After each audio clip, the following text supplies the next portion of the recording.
Hey YouTube, people of YouTube, whatever you like to call yourselves. Cutlass here with the deck profile on my Psychic Hogan deck based around the chain and martial touch abilities and one psychic creature. His name we're going to start off with is Aqua Cutlass, the Temporal Swordsman. When he's not blocked, 5 mana, 5,000 power. When he's not blocked, I draw a card, then he flips to Aqua Excalibur, the Awakened Indigo Swordsman. 8,000 power, 10 mana, and every time he attacks, draw a card. And he's a double breaker. Yeah, so we're going to go through fire, and fire with which is all attackers and spells, and then we're going to go through water, blocker, support, and attacker. Okay, first on fire we have up is Ponkichi, the patched Pulverizer. I have 3 of him. Martial touch ability and shield trigger monster. Whenever I bounce a creature on my side of the field to my hand, I can destroy a creature on his side with a power of 2,000 or less. Excuse me, that's spaced out there. Next up, we have Sonkun, the Blazing Meteor. Martial touch ability. I bounce one creature on my side of the field to my hand to destroy one of my opponent's blockers. Kung Fu Soul.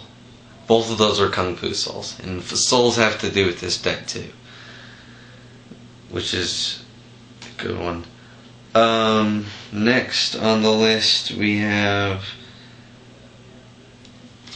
Snakeman Dragoon. 2 of them. Bounce a creature on my side of the field back to my hand. Martial touch, bounce a creature back to the hand. He gets speed attacker. And these guys are Flame Shiva, Double Cross, Blastdragon. Their abilities are my psychic creatures can't be blocked, and every time they attack, I get to search my deck for a psychic gate, psychic dimension gate. Psychic dimension gate. And put it in my hand. I have 2 of them. Next one I have a Salamander lizard. Only have 1 of them, but he's real good for taking out anything, especially with the 10 mana thing. A lot of things cost less than 10 mana. His ability is His ability is martial touch. Is bounce a creature back to my hands, or bounce a creature back to my hands, and destroy one creature that costs less than the creature that I brought back to my hand. So the side creature costs 10 or less, bounce it back, kill a bunch of things, pretty much anything, and it only costs 5, so it's a good thing to bounce him back to. Next we have a situational card in this deck, but he's also awesome, so I kind of use him also.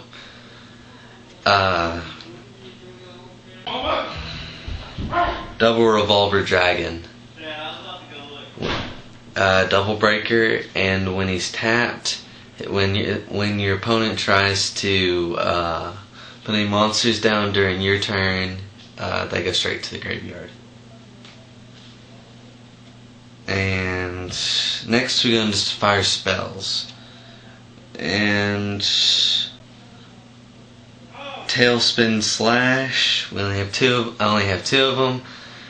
But they give all my monsters speed attacker, which is great with chain, Cascade chain, all the martial touch too in this deck. It's so good. And now more spells. We have Hyperspatial Bolshack hole, 2 of them. Probably will put 3 because they're good. Destroy a creature with 3,000 or less. Bring a psychic creature in with 5 or less. with the cost of 5 or less. Psychic creatures with the cost of 5 or less, or a fire creature that costs 7 or less. And now for a kill spell, we have 2 drill attacks. Kill a creature, shell trigger, kill a creature with 6,000 or less power. Good. And next we have, for the first off, now we're going into water. Gonna start with blockers, support, attack, spell. We have 2 Chinese. Great card. Blocker, can't attack. And when he's put into the field, you can look at your opponent's hand. Great turn 2 card, I think. That combined with that one that kills a creature with 2,000 or less on the third turn, second turn, third turn kind of thing. It's really good. Next, we have Ezorad, the Electro-Fuuma. Blocker, cost 3, 2,000 power. When he's destroyed, I get to draw a card. Really good. Next, we have 2 Deepsea Dobbers. Great for this deck because there's actually a few commands in here, because his effect is that his blocker can't attack, but his effect is that all the commands in this deck cost 1 less. And that double cross creature in this deck, Shiva double cross, he's a flame command, so he only costs 3 after doing it, so it's really good. And next, for starting with some chain creatures, the first chain, which is a blocker, is Terarira Crawler. I got 2 of them in this deck, and block 5, cost 5, has 5,000 power. Blocker can't attack, and his chain ability, flip over the top, and the chain ability is you flip over the top card of your deck, and if it costs less than the chain creature you just summoned, like, I'll give you a situation. Say I have Dragoon on top of my deck, I summon him, I flip over the top card, and it's Dragoon. I play him for free. Then I could bounce him back and then attack with him, and then use his effect over. Kinda how that works in this deck. 2 of him. Okay, next we have the really good card of this deck that I don't like to not use is Cascade Guide. He's part of the support. Shield trigger, and his effect is that the top 3 cards of I look at the top 3 cards of my deck and put them in any order I can. Great for chain and cascade chain in this deck. And now we're on to attacker / kind of support, but attacker mostly.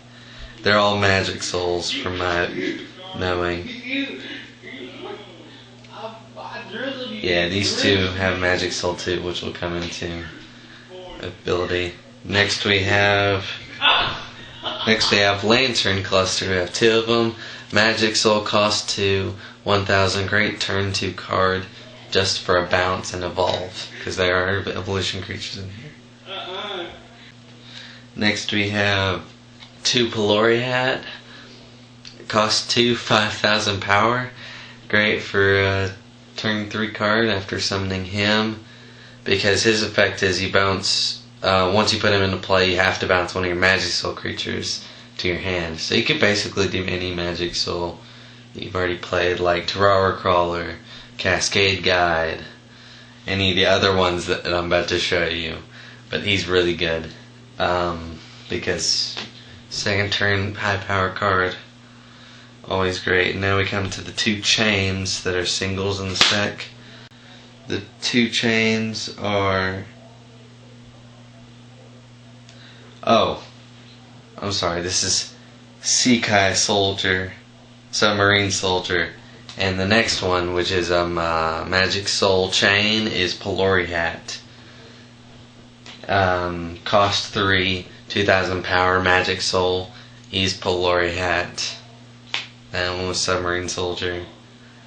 And next we have, for another single, Aqua Jester Loupe, which costs 2,000 power, and when he's the second creature put into play, you draw a card. But his chain activates before the draw effect does. So you chain, and then if it costs higher than him, you can just draw it so that you draw something else next turn. He's real good. Next, for another kind of trump, if you don't have Hogan or the other guy in the stack, he's a rare card, and his name is Legendary Amphibious. Cost 5, 7,000 power. You evolves onto any Magic Soul creature that you have, and Double Breaker. And anytime one of your Magic Soul creatures are destroyed, your opponent has to bounce one of his monsters back to his hand. So he's real good that way. And next, for the last attacker, and he's part of the deck's strategy a little bit, Cyber G Hogan. He's in the deck title's name, so he must be a good part of it.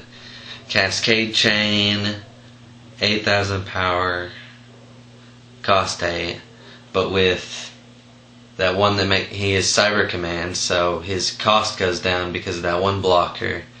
So he could cost up to less than 6 mana, but I usually like to keep 1 mana lower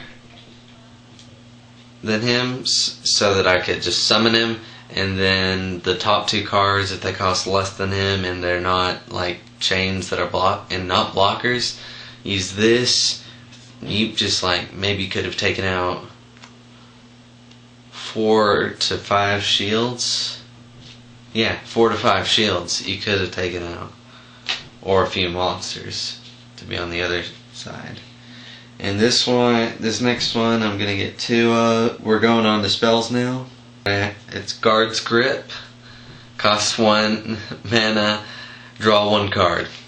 Yeah, good first turn card, I think, but I need more of it. Next we have Hyperspatial Energy Hole, 2 of them.